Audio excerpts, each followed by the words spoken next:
Volkan, what about how earthquakes trigger more quakes far away from the original event? I've been looking at your company's website and you've listed quite a few articles. There was one in particular that showed a research into the 2004 Sumatra earthquake and how that activated rifts up to 400 kilometers away in the Andaman Sea. So the point here is about the Eastern Anatolian fault, which ruptured 2 weeks ago, and how that might affect the Northern Anatolian fault, the one under the Marmara Sea that passes under Istanbul, of course.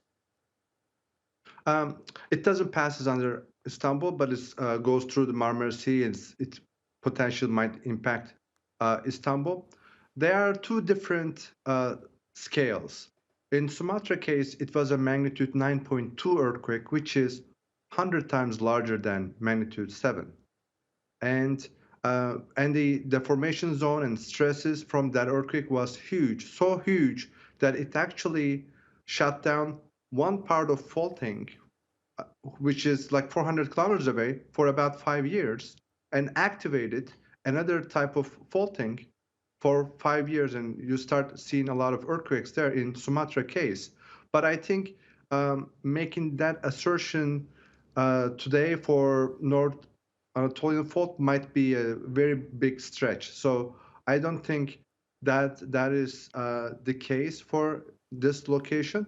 Nevertheless, that particular study shows how earthquakes can interact with each other, and this magnitude 6.4 earthquake is part of that science and the physics of how earthquakes are triggered by each other. We're going to hear later in this news bulletin from President Erdogan, whose government has been talking about rebuilding homes for every single person who has lost their residence. In terms of the resilience of structures that are going to be built, what can Türkiye learn from California, which of course has the San Andreas fault, but also countries like Japan, which are so prone also to earthquakes? What does Türkiye need to learn from other countries that have the same issues of fault lines? This is a very good question, because I personally live in this place is about 1 kilometer from San Andreas fault. And I don't live in fear. And that is because I know the building will be okay.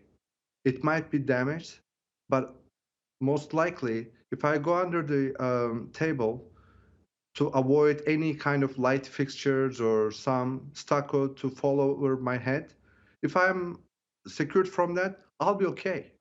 I don't have any fear.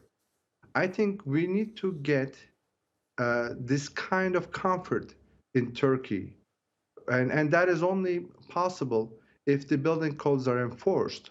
But there's one more thing that California is doing right now, and it is advanced compared to other countries, which is what we call functional recovery, which means right after earthquakes, the buildings should be used as usual. So life should resume, buildings should be occupied, and you shouldn't feel the disruption of earthquakes.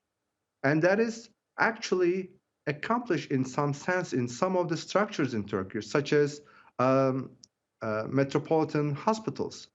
And these large structures are base isolated. That means the earth shakes differently than the building itself, because there's a little cushion between them. It's a rubber cushion between the building and the basement.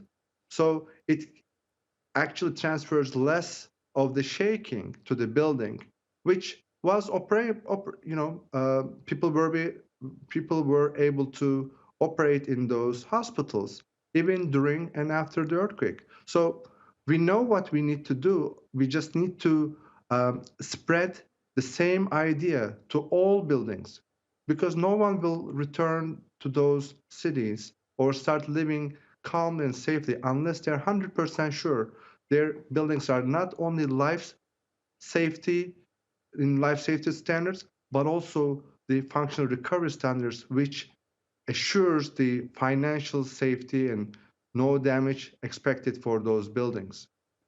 Volkan Sevilgen, thank you so much for sharing your expertise, Volkan. Thank you.